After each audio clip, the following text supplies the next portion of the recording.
You just heard about something for the first time. Maybe a word, a band, a car model you had never given a second thought to. And then, within days, it was everywhere. In a podcast, in a conversation, on the street, twice in one afternoon.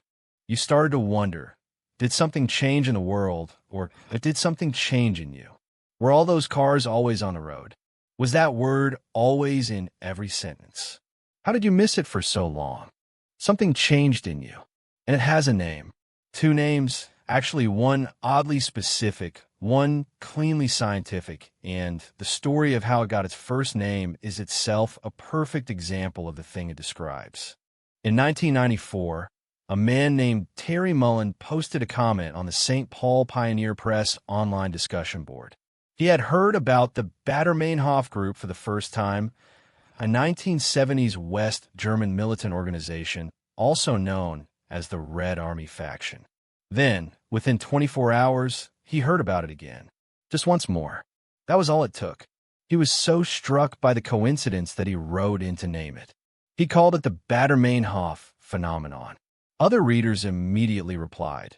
They had experienced the exact same thing. The name spread across the board, then beyond it. It stuck. Notice what happened there.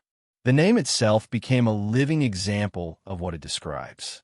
Once you learn the phrase, you start noticing mentions of Baader-Meinhof everywhere. The phenomenon bootstrapped its own fame, which is genuinely one of the more elegant things that has ever happened on a message board. The scientific term came 11 years later.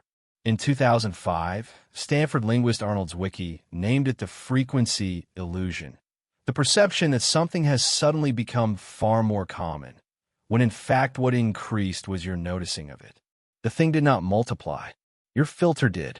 The mechanism runs on two cognitive biases working in tandem. The first is selective attention. The moment your brain encodes something new, really registers it, it elevates that thing in the pattern detection queue. Your perceptual system starts flagging every instance, like a spotlight that just got aimed at a word that was always on the page. You're not reading better. You are reading differently. The second bias is confirmation bias. Each new sighting feels like evidence. It feels like proof that this thing really is everywhere now. So every time you spot it, your brain logs it as confirmation, not coincidence. The tally marks pile up, and they only ever count the hits. The misses go unnoticed because you were never looking for them. Here is the key truth. The frequency did not change. The car model was already on the road. The word was already in the language. What changed was the setting on your filter. You are not seeing more of it. You are noticing more of it. Those are completely different things, but they feel identical from the inside. Zwicky also named a cousin, the recency illusion, the feeling that something must be new just because you just noticed it. People hear a piece of slang and assume it was invented last year. Linguists can often trace it back 40 years. It is not new. You're new to it. The history was there the whole time. The frequency illusion is harmless most of the time, but it matters. It is the engine behind conspiracy spirals, medical self-diagnosis rabbit holes, and the uncanny sense that the universe is sending you personal signs. It is not the universe arranging things for you.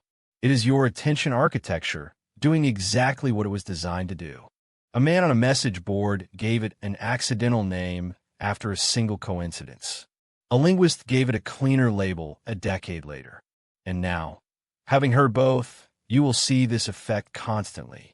In conversations, in headlines, in your own mind, catching itself mid-notice and asking, wait, has this always been here? Yes, it has always been here. The world did not get fuller. Your filter changed. And now that you know the filter exists, you get to watch it work.